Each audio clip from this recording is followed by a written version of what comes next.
అందరికీ నమస్కారం. ఈరోజు మనం ఒక గొప్ప కథ గురించి మాట్లాడుకోబోతున్నాం.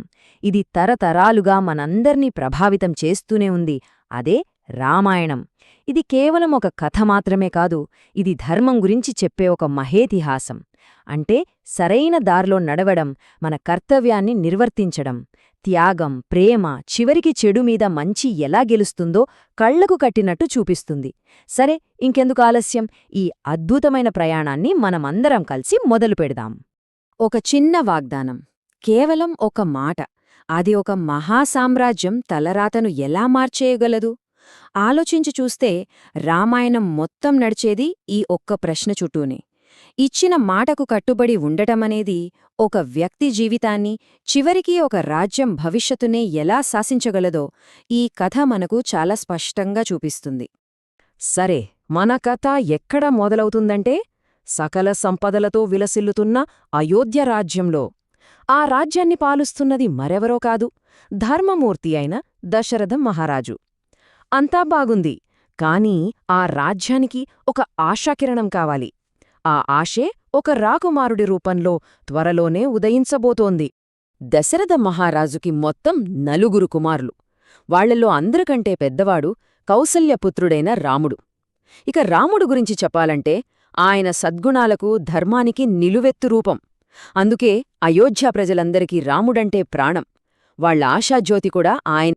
ఇక రాముడి పరాక్రమం గురించి చెప్పే మొదటి సంఘటన ఇదే. మిథిలానగరంలో జనక మహారాజు తన కుమార్తె సీతాదేవికి స్వయంవరం ప్రకటించాడు. అక్కడో పెద్ద షరతు పెట్టాడు. అదేంటంటే, ఎవరైతే శివధనుస్సును ఎక్కుపెడతారో వాళ్లకే తన కూతుర్నిచ్చి పెళ్లి చేస్తానని. ఎందరో గొప్ప గొప్ప రాజులు ప్రయత్నించి ఓడిపోయారు. కాని రాముడు మాత్రం ఆ దైవిక ధనుస్సును చాలా తేలిగ్గా ఎత్తి విరిచేశాడు. అలా సీత చెయ్యి అందుకున్నాడు. సీతారాముల కళ్యాణంతో అయోధ్య అంతా పండుగ వాతావరణం నెలకొంది. అంతా సంతోషంగా ఉన్నారు. కాని వాళ్లకి తెలీదు, ఆ సంతోషం ఎంతో కాలం నిలవదని. దశరథుడు ఎప్పుడో ఇచ్చిన ఒక పాత వాగ్దానం ఇప్పుడు పెను తుఫానులా వాళ్ల జీవితాల్లోకి రాబోతోంది. అదేంటంటే, రాణి కైకేయి దశరథుడు తనకు గతంలో ఇచ్చిన 2 వరాలను ఇప్పుడు ఉపయోగించుకోవాలనుకుంది. ఆమె అడిగిన 2 కోరికలు, ఒకటి తన కొడుకు భరతుడిని రాజుగా ప్రకటించడం, ఇక రెండోది రాముడిని అడవులకు పంపించడం. పాపం దశరథుడు ఒకవైపు ఇచ్చిన మాట నిలబెట్టుకోవాలి, మరోవైపు కన్నకొడుకు మీద ప్రేమ. ఈ రెండింటి మధ్య దారుణంగా నలిగిపోయాడు. అడవులకు పంపించడమంటే 1-2 రోజులు కాదు, ఏకంగా 14 సంవత్సరాలు. ఒక్కసారి ఆలోచించండి, 14 ఏళ్ళు. ఇది కేవలం ఒక నంబర్ కాదు.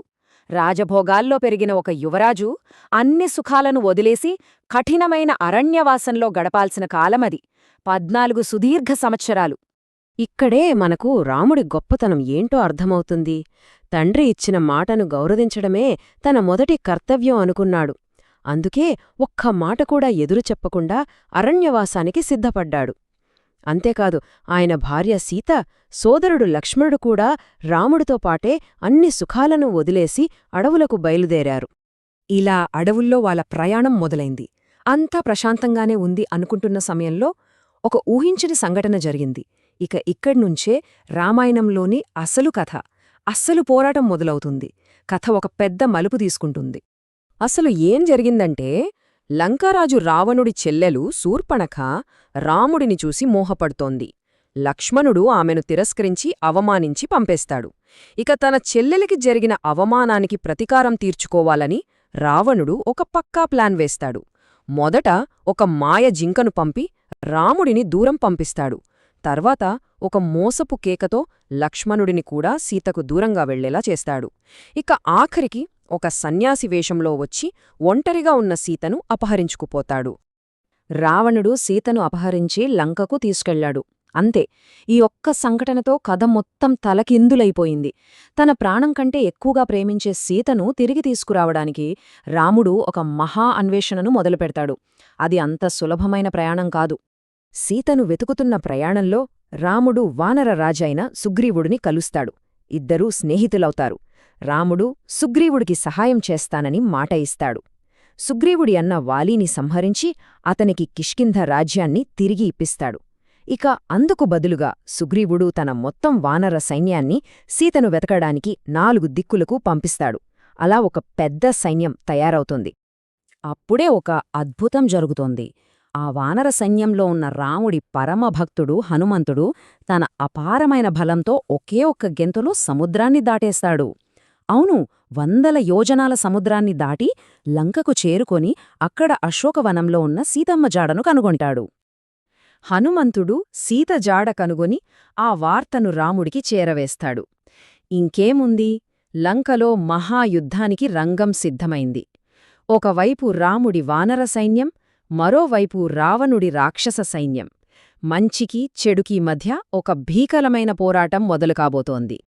అయితే లంకకు వెళ్లాలంటే మధ్యలో పెద్ద సముద్రముంది కదా, మరి దాన్ని ఎలా దాటాలి? అప్పుడు వానర సైన్యం ఒక అసాధ్యాన్ని సుసాధ్యం చేస్తుంది. నీటిమీద తేలే రాళ్లతో సముద్రంపై ఒక అద్భుతమైన వారధినే నిర్మిస్తారు. అదే రామసేతువు. దానిమీదుగా సైన్యం మొత్తం లంకలోకి ప్రవేశిస్తుంది. యుద్ధం మొదలైంది. ఇక పోరాటం చాలా భీకరంగా సాగుతోంది. ఆ సమయంలో రావణుడి తమ్ముడు కొండంత బలమున్న కుంభకర్ణుడు యుద్ధంలోకి దిగుతాడు. కాని అతను కూడా రాముడి సైన్యం చేతిలో ఓడిపోతాడు. ఇది రావణుడికి తగిలిన మొదటి అతిపెద్ద దెబ్బ. ఆ తర్వాత రావణుడికి ఇంకో పెద్ద షాక్. ఒకప్పుడు ఇంద్రుడ్నే ఓడించి ఇంద్రజిత్ అనే పేరు తెచ్చుకున్న రావణుడి కొడుకు, అతను కూడా లక్ష్మణుడి చేతిలో హతమవుతాడు. దీంతో రావణుడు దాదాపుగా ఒంటరివాడైపోతాడు. అతని బలం సగానికి సగం తగ్గిపోతుంది. ఇక ఫైనల్గా అసలు సిసలైన పోరాటం, ధర్మానికి అధర్మానికి మధ్య చివరి ఘట్టం. రాముడు రావణుడు ముఖాముఖీ తలపడతారు. ఆ మహాసంగ్రామంలో శ్రీరాముడు తన బ్రహ్మాస్త్రంతో ఆ 10 తలల రావణుణ్ణి సంహరిస్తాడు. ఆ దెబ్బతో అధర్మమంతమై ధర్మం తిరిగి గెలుస్తుంది. యుద్ధం ముగిసింది. రావణ సంహారం పూర్తయింది. ఇక కథ చివరి అంకానికి చేరుకుంది. రాముడు, సీత, లక్ష్మణుడు 14 ఏళ్ల వనవాసం ముగించుకుని విజేతలుగా తిరిగి అయోధ్యకు బయల్దేరతారు. అయితే అయోధ్యకు తిరిగి వచ్చాక సీత ఒక కఠినమైన పరీక్షను ఎదుర్కోవాల్సి వస్తోంది. తన పవిత్రతను లోకానికి నిరూపించుకోవడానికి ఆమె అగ్నిపరీక్షకు సిద్ధపడుతోంది. అప్పుడు సాక్షాత్తూ అగ్నిదేవుడే ఆమె పవిత్రతకు సాక్ష్యంగా నిలిచి ఆమెను సురక్షితంగా బయటకు తీసుకువస్తాడు. ఆమె పరిశుద్ధతను లోకానికి చాటి చెప్తాడు. ఆ తర్వాత 14 ఏళ్ల అరణ్యవాసం ముగిసిపోతుంది. శ్రీరాముడు అయోధ్యకు రాజుగా పట్టాభిషిక్తుడవుతాడు. ఇక ఆయన పాలనలో అయోధ్య సుభిక్షంగా ఉంటుంది. ప్రజలందరూ సుఖసంతోషాలతో ఎలాంటి కష్టం లేకుండా జీవిస్తారు. దాన్నే మనం రామరాజ్యమని అంటాం. మరి ఎంత గొప్ప కథ నుంచి మనం నేర్చుకోవాల్సిందేంటి? సింపుల్గా చెప్పాలంటే రామాయణం మనకు కొన్ని విలువలను నేర్పుతుంది. తండ్రి మాట కోసం రాజ్యాన్నే వదులుకున్న రాముడి ధర్మం, కష్టాల్లో అండగా నిలిచిన సుగ్రీవుడి స్నేహం, భర్తతో పాటు అడవులకు వెళ్లిన సీతమ్మ ప్రేమ, త్యాగం, కర్తవ్యం కోసం ప్రాణాలొడ్డిన హనుమంతుడి భక్తి, ఇవన్నీ రామాయణం మనకిచ్చే గొప్ప సందేశాలు. అయితే రాముడి కథ ఆయనతోనే అయిపోలేదు.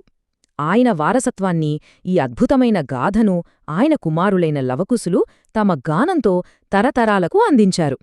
అందుకే 1000 సంవత్సరాలు గడిచినా ఈ కథ ఇప్పటికీ మన మధ్య సజీవంగా ఉంది. ఇక చివరిగా ఈ మహా ఇతిహాసం మన ముందొక పెద్ద ప్రశ్ననుంచుతుంది. మనం నమ్మిన ధర్మం కోసం, మనం చెయ్యాల్సిన కర్తవ్యం కోసం మనం ఎంత దూరం వెళ్లగలం? ఎంత పెద్ద త్యాగానికైనా సిద్ధపడగలమా? ఒక్కసారి ఆలోచించండి. Like, share, subscribe to Srija Talks. Thank you for watching.